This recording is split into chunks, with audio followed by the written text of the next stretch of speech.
Everyone, in this video we'll discuss about the diuretics in medicinal chemistry. Here we'll discuss about the introduction, classification and carbonic anhydrase inhibitors, their structures and mechanism of action and uses. First, here we'll discuss about the definition of the diuretics. Diuretics are also called as water pills and are medications designed to increase the amount of water and salt expelled from the body as urine. Means diuretics are the drugs increase the rate of urine formation by acting at various sites in the nephron. Otherwise we can say the agents which is increasing the excretion of water and electrolytes. Means whenever we are taking the diuretics there will be increasing the rate of urine formations at various sites in the nephron. This is the proper definition of the diuretics. These diuretics are mainly used in high blood pressure and angina and conjunctive heart failure and edema and also the diabetes. And next we'll discuss about the there will be 4 major sites along the nephron that are responsible for the reabsorption. And what are the sites? Means site 1 is proximal convoluted tubule and site 2 is ascending loop of Henle and site 3 is distal convoluted tubule and site 4 is late distal convoluted tubule and collecting duct.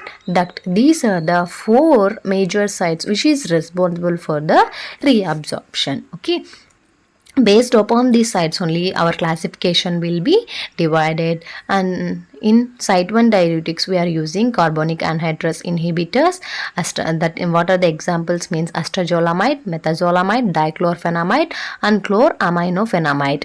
And site 2 diuretics are loop diuretics, we can call as high ceiling diuretics. Examples are furosemide, bumetadine and ethacrynic acid. And site 3 diuretics are thiazides, chlorothiazide, benchthiazide, hydrochlorothiazide, hydroflumethiazide and bendroflumethiazide.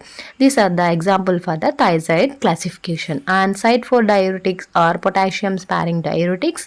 Here there will be sodium channel inhibitors and aldosterone antagonist. Sodium channel inhibitors are triamytrin and amiloride and aldosterone antagonists are nothing but spironolactone. These are the classifications of the diuretics. And we'll discuss about in this video carbonic anhydrase inhibitors. Means site 1 diuretics. Carbonic anhydrase inhibitors are derived from the sulfonamide antibacterials. Means here there will be the substitutions of the sulfonamide group and this group will be a unsubstituted sulfonamide groups in present in the structures which are responsible for the inhibitions. And some carbonic anhydrase inhibitors have heterocyclic rings and some have benzene rings attached to the sulfonamide group. Means for this sulfonamide group there will be attachment of benzene ring as well as heterocyclic rings. According to this they have been divided into 2 groups. One is simple heterocyclic sulfonamides and second one is metadisulfonamide benzene derivatives. Based upon this our classification will be divided according to the chemistry. And here we are discussing about the structures of the astazolamide, methazolamide and dichlorphenamide. First we'll discuss the astazolamide structures. Here carbonic anhydrase inhibitors, the basic nucleus is thiazole. Means here it contains the 5-member ring and that for that 5-member ring there will be 1 sulfur group and 2 nitrogen groups. The 2 nitrogen groups are present at 3rd and 4th position and first positions it contains the sulfur group and 2nd and 5th positions it contains the sulfonamide group at 2nd position and 5th positions it contains the astamide group. Means here contains 1 sulfur, 2 nitrogens, 1 sulfonamide group and 1 astamide group. Okay, this is the structure of the acetazolamide. And by seeing the name how we can remember the structure? Means ACE indicates the astazolamide. ACE indicates for the astamide present at 5th position and T indicates mean thiazole means sulfur group, and azo indicates for nitrogen groups, and amide indicates presence of sulfonamide at second position. So by seeing the name we can remember the structures with applying these tricks. And next, methazolamide. What is the difference between the astazolamide and methazolamide? Means presence of methyl group at fourth position. There will be a minor difference between the astazolamide and methazolamide, that is nothing but presence of methyl group at fourth position. Again the structure will be same as a astazolamide. It presents the 2 nitrogen group, 1 sulfur group, 1 astamide group and 1 sulfonamide group. And next we'll discuss about the dichlorophenamide. Here di indicates 2, chloro indicates 2 chlorines, and phenamide indicates phenyl ring contains the sulfonamide groups. Okay, here the chlorine groups are present at second and sixth position, and fifth and third position contains the sulfonamide groups. This is the structure of the dichlorophenamide. And next we'll discuss about the uses of carbonic anhydrous inhibitors. Mainly these drugs are used to treat the edema in congestive heart failure and epilepsy, and also used to treat the glaucoma. And this dihydrochloride phenamide mainly used to treat the inherited condition of muscle weakness or loss of muscle movement. Next we'll discuss about the mechanism of action.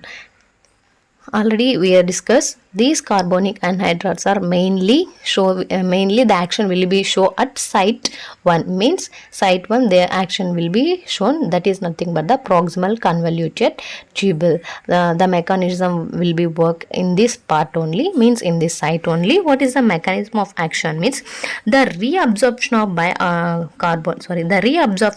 bicarbonate ions depends upon the inhibition of carbonic anhydrous enzyme in proximal convoluted tubule. Means the here bicarbonates will be converted into carbon dioxide and water by using the enzyme carbonic anhydrous enzyme. By using these enzymes, bicarbonates will be converted into the carbon dioxide and water. There will be entered into the proximal convoluted tubule. Furtherly, by using this enzyme, it will be converted into the carbonic acid, and it will be break down into the bicarbonate ions. These bicarbonate ions will be entered into the interstitial spaces by the exchange of chloride ions. Means here will be chloride ions will be influxes and bicarbonate will be outfluxes. Okay, this is the one point we have to remember. And next point is whatever extra H plus ions present at proximal convoluted tubule, that will be entered into the tubular lumen, and it will be combined with the bicarbonates and cycle will be restarted. Means whatever H plus ions are present in proximal convoluted tubule, in this diagram we can observe here H plus ions will be entered into the tubular lumen, and sodium ions will be influxes into the proximal convoluted tubule. By exchanging these, the H plus ions will be favor for the formation of again bicarbonates, and the cycle will be started.